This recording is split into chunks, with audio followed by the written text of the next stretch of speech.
గాయత్రి వంటింటికి స్వాగతం. ఈ మూవీ క్లిప్లో చూపించబోయేవి మీకు ఉపయోగపడతాయని ఆశిస్తాను. వీటిపై మీ అభిప్రాయాలు, ప్రశ్నలు నాకు gayatri@gayatrivantillu.com ద్వారా తెలియపరచగలరు. ఈరోజు గాయత్రి వంటింట్లో మలై పన్నీర్ తయారు చేయడం నేర్చుకుందాం. దీనికి కావలసిన పదార్థాలు: ఫుల్ క్రీమ్ పాలు 1 లీటర్, చిక్కటి మీగడ 100 గ్రాములు, పెరుగు 300 గ్రాములు. ఇప్పుడు ఈ మలై పన్నీర్ ఏ రకంగా తయారు చేసుకోవచ్చో చూద్దాం. ముందుగా పాలని కాయాలి. ఒక స్టీల్ గిన్నె తీసుకుని దాంట్లోకి ఈ పాలని పోసుకోండి. ఈ గిన్నెని తీసుకువెళ్ళి స్టవ్ మీద పెట్టుకుని హై ఫ్లేమ్లో కాయండి. పాలు పొంగుతున్నప్పుడు దీంట్లో మీగడని వెయ్యండి. గరిటె తీసుకుని మీగడంతాను పాలలో కలిసేటట్టుగా కలుపుకుని ఈ పాలు మళ్ళీ పొంగుకొచ్చేదాకా కాయండి. పాలు పొంగుతున్నప్పుడు స్టవ్ ఫ్లేమ్ తగ్గించుకుని దీంట్లో కొద్ది కొద్దిగా పెరుగుని వేసుకుంటూ కలపండి. అంతా పెరుగుని ఒకసారే వేయకండి, కొంచెం కొంచెం వేసుకుంటూ ఈ పాల మిశ్రమాన్ని కలుపుతూ ఉండండి. ఇలా పాలు విరిగేదాకా పెరుగుని వేస్తూ గరిటెతో కలుపుతూ ఉండండి. ఇక్కడ చూస్తున్నారు, పాలు విరుగుతున్నాయి. ఇక్కడ చూడండి, ఇలా పాలన్నీ పూర్తిగా విరిగేదాకా పెరుగుని వేస్తూ కలపండి. పాలన్నీను పూర్తిగా విరిగిన తర్వాత స్టవ్ ఆఫ్ చేసుకుని ఈ మిశ్రమాన్ని చల్లారటానికి కాసేపు పక్కన పెట్టుకోండి. ఇలా కొద్దిగా చల్లారిన మిశ్రమాన్ని వడగట్టుకుని చెన్నాని వేరు చేయాలి. ఒక జార్లోకి జల్లెడని పెట్టుకుని దాంట్లోకి ఈ పాల విరుగుడు మిశ్రమాన్ని పోసుకోండి. ఈ మిశ్రమంలో నుంచి పాల విరుగుడిని వేరు చేయాలి. ఇలా వేరు చేసిన ఈ తేటని అవసరం అనుకుంటే మరుసటి రోజున పాలు విరుచుకోవటానికి ఉపయోగించుకోవచ్చు. ఈ చెన్నాలో నుంచి పాల వాసనని పోగొట్టడానికి దీంట్లో నీళ్లు పోసుకుని చేత్తో అటు ఇటు తిప్పుతూ కడగండి.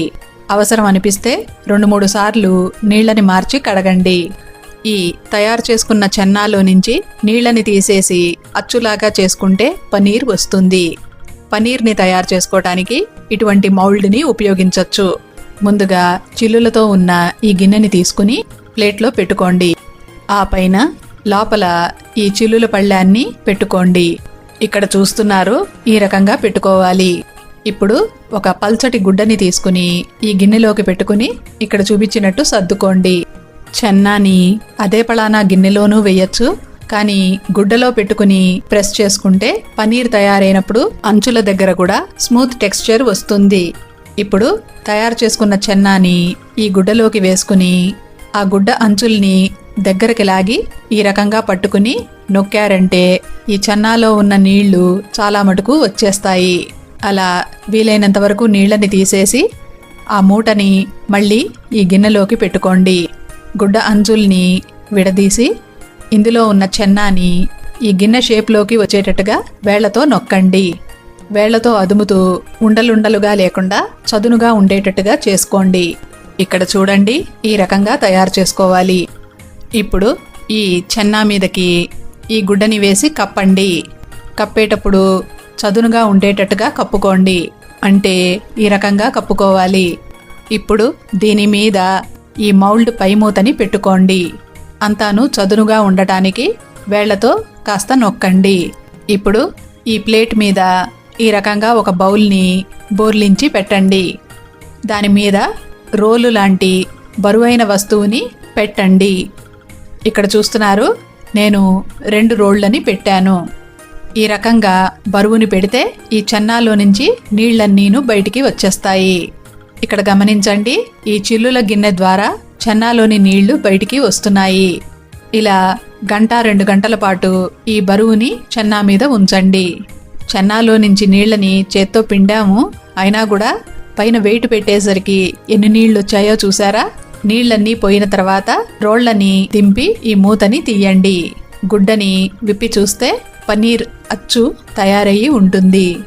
చేత్తో ముట్టుకుని చూస్తే మీకే తెలుస్తుంది, ఎంతో సాఫ్ట్గాను స్మూత్గాను ఉంటుంది ఈ పన్నీర్ స్లాబ్. దీన్ని కావలసిన రీతిలో ముక్కలుగా కట్ చేసుకుని వంటకాల్లోకి ఉపయోగించుకోవచ్చు. ఈ ప్లేటు మీద ఒక గిన్నెని బోర్లించుకుని ఈ ప్లేటుని తీసుకువెళ్ళి ఫ్రిడ్జ్లో పెట్టుకుని స్టోర్ చేసుకోవచ్చు. అయితే ఈ తయారు చేసుకున్న పనీర్ త్వరగా ఎండిపోకుండా ఉండటానికి క్లింగ్ ఫిల్మ్లో ర్యాప్ చేసుకుని స్టోర్ చేసుకోవచ్చు. ఒక క్లింగ్ ఫిల్మ్ తీసుకుని దాని మీద ఈ పనీర్ స్లాబ్ని పెట్టుకుని ఆ క్లింగ్ ఫిల్మ్తో పూర్తిగా కప్పుకుంటే దుమ్ము ధూళి పడకుండా పనీర్ ఫ్రెష్గా ఉంటుంది. ఈ పనీర్ స్లాబ్ని ఫ్రిడ్జ్లో పెట్టుకుని 2 రోజుల లోపల ఉపయోగించుకోవచ్చు. ఫుల్ క్రీమ్ పాలు తీసుకున్నాము, దాంట్లో క్రీమ్ వేసి కలిపాము, ఆ పైన పెరుగుతో ఈ పాలని విరిచాము కాబట్టి దీంతో తయారు చేసుకున్న పనీర్ ఎంతో సాఫ్ట్గాను క్రీమీగాను ఉంటుంది. వెంటనే కనుక అవసరం లేకపోతే ఈ పాల విరుగుడుని పనీర్ లాగా కాకుండా చెన్నా రూపంలోనే స్టోర్ చేసుకుంటే ఎక్కువ కాలం పాడవకుండా ఉంటుంది. ఈ పనీర్ని ఫ్రిడ్జ్లో పెట్టి వాడుకున్నా కూడా 2 రోజులకి మించి ఉంచకండి, ఎందుకంటే నీళ్లు ఉండవు కాబట్టి త్వరగా పాడైపోతుంది. కాబట్టి పాలని విరుచుకున్న తర్వాత ఆ వచ్చిన చెన్నాని శుభ్రంగా కడిగి ఒక బౌల్లో పెట్టుకుని ఆ పైన చెన్నా మునిగేంత వరకు నీళ్ళని పోసి ఆ బౌల్ని తీసుకువెళ్ళి ఫ్రిడ్జ్లో పెట్టుకుని స్టోర్ చేసుకోండి. ఇలా నీళ్లలో పెట్టుకుని చెన్నాని ఫ్రిడ్జ్లో పెట్టుకుంటే వారం రోజుల దాకా పాడవకుండా ఉంటుంది. మధ్య మధ్యలో అవసరం అనిపిస్తే 2 రోజులకు ఒకసారి దాంట్లో ఉన్న నీళ్ళని మార్చి ఫ్రెష్ నీళ్లు పొయ్యండి. ఎప్పుడు పనీర్ కావాలనుకుంటే అప్పుడు ఈ చెన్నాని ఫ్రిడ్జ్లో నుంచి తీసి ఇందాక చెప్పుకున్న విధంగా ప్రెస్ చేసుకుని పనీర్ని తయారు చేసుకోవచ్చు. మామూలుగా తయారు చేసుకునే పనీర్ కన్నా ఈ మలై పనీర్ ఎంతో సాఫ్ట్గాను స్మూత్గాను ఉంటుంది. ఇందులో మీగడ శాతం ఎక్కువగా ఉంది కాబట్టి ఆ స్మూత్ టెక్స్చర్ వస్తుంది. ఈ మూవీని చూసి మీ ఇంట్లోనూ మలై పనీర్ని తయారు చేసుకుని ఉపయోగించుకుంటారని ఆశిస్తాను. ఈ మూవీ క్లిప్కి సంబంధించిన డీటెయిల్డ్ డిస్క్రిప్షన్ మీరు నా వెబ్సైట్లో చూడగలరు. ఇలాంటి మరెన్నో విషయాలను మీరు నా వెబ్సైట్ gayatrivantillu.comలో చూడగలరు.